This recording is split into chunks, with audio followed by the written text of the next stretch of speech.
Did you survive the great government shutdown of 2018? Or whatever year this is, 2018, right? We lost insignificant parts of Washington for, upwards of 48 hours. And I think some people noticed, but mostly what we're getting is outrage from the left, because I think Chuck Schumer caved. And, going into this thing, I thought, well, Republicans are going to lose another government shutdown, media round, here we go. And by Sunday night, it was all over, but the shouting on the left. Hey, everybody, I'm Steve Green with Bill Whittle and Scott Ott, and this is your right angle on surviving the shutdown. Well, that's what I was going to do. Instead, it's the backlash to the shutdown. The best take on this, guys, I think was from a gentleman named J5Killer on Twitter. He said, for a couple of weeks now, I've been saying that DACA is not a bargaining chip, it's a bait. In fact, you just saw how Trump used it to bait the Democrats into a bonsai charge on his most heavily fortified position, and that is Americans' frustration with our illegal immigration problem. Scott, what do you think? Are Democrats right to be outraged? Did Trump play this one beautifully? Did he win the art of the deal? Well, let me just clarify something for a moment here. The best take on this has not yet been heard because Bill Whittle has yet to speak on this. Right. Dude. Yes. Make sure that Scott receives an extra bag of flour in his next invoice. 5 pounds of cheese, comrade.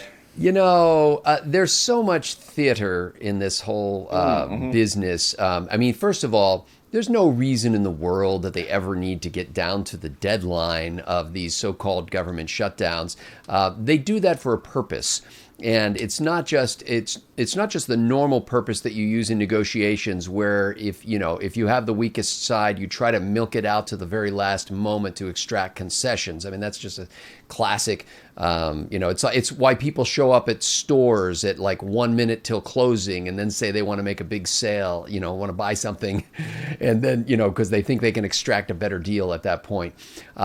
So it's all theater. And yes, there's that negotiating tactic going on here, but really both sides benefit from this. They both are trying to put on this show that they're fighting for their guys and their principles, and they're going to the mat for you. I don't think the Republicans lost anything in this round. I think they'll position it as a victory. I think Chuck Schumer will position this as a victory. And I think ultimately Schumer will get what he wants. And that's, I think, why the deal was made in relatively short order, considering the last government shutdown, back in, 93 or 2003 was 16 days. This one, just a couple of days. And I think it's because it was one of those sort of wink-wink deals where they said, you know what, let's just get through this. You'll get the DACA deal you want. Well, we'll see. They didn't promise to do anything more than to hold a vote on it in March. In exchange, the Republicans get to take credit for starting the government back up. But let me give you a typical reaction on the left here. This is from a story I found at either might have been the Washington Post or BuzzFeed or Cracked. I really can't tell the difference anymore. It says activist groups that have provided his caucus crucial firepower, this is Chuck Schumer, during fights against GOP healthcare and tax bills were not buying Chuck Schumer's explanation that we're going to vote on this in March and win in March. In fact, Murshid Zahid, political director of the liberal group Credo Action, said Democrats' decision showed Schumer's willingness to betray progressives. And he's even got a hashtag. It's called Schumer Sellout. This hashtag has been trending. And I think here, whatever the end result is on DACA, that Trump has really developed a serious wedge issue between the most radical wing of the Democrats and their working man base that turned from Obama to get Trump elected. What do you say, Bill? I say yes.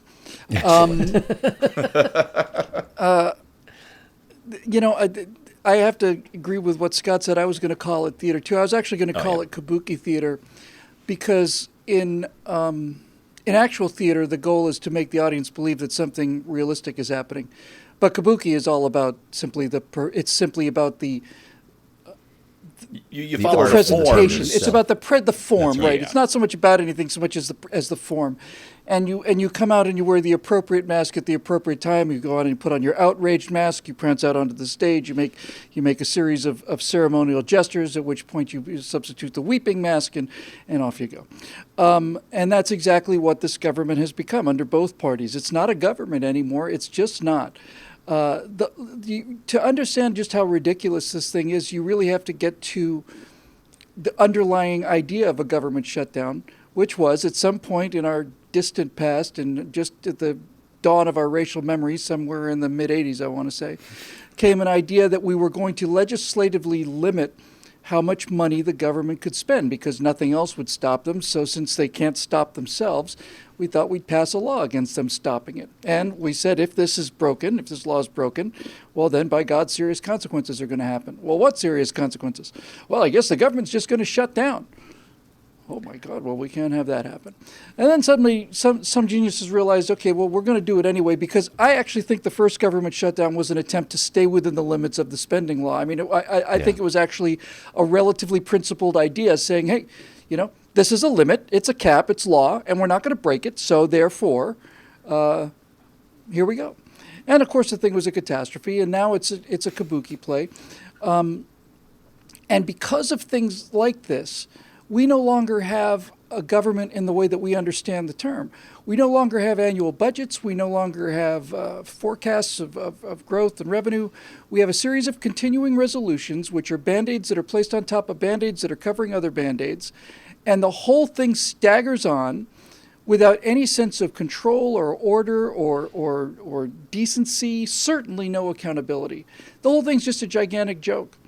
It's just a gigantic joke. I recommend we throw them all out, every last one of them, and replace them with a document called the United States Constitution.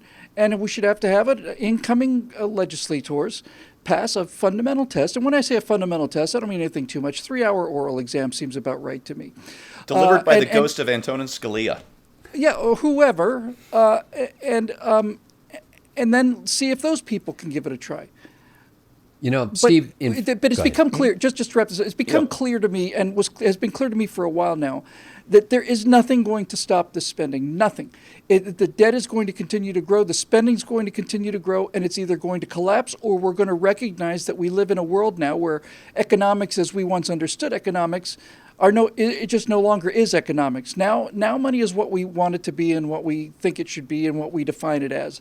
I got a feeling we're going to end up with A rather than B. I feel you're right. Scott, you wanted to say something? Yeah, in fairness to the House of Representatives, which is controlled more thoroughly by the Republicans, they did pass every one of the 12 budgets that they're required to pass this year. They had up and down votes. They passed them. I'm not passing judgment on, in fact, what was the content of those budgets. But they did their basic job. They showed up to work. Did the work. Right. Yeah. And the blockade is in the Senate, where essentially one man can block the Senate from doing anything unless there's a 60-person vote to stop the filibuster.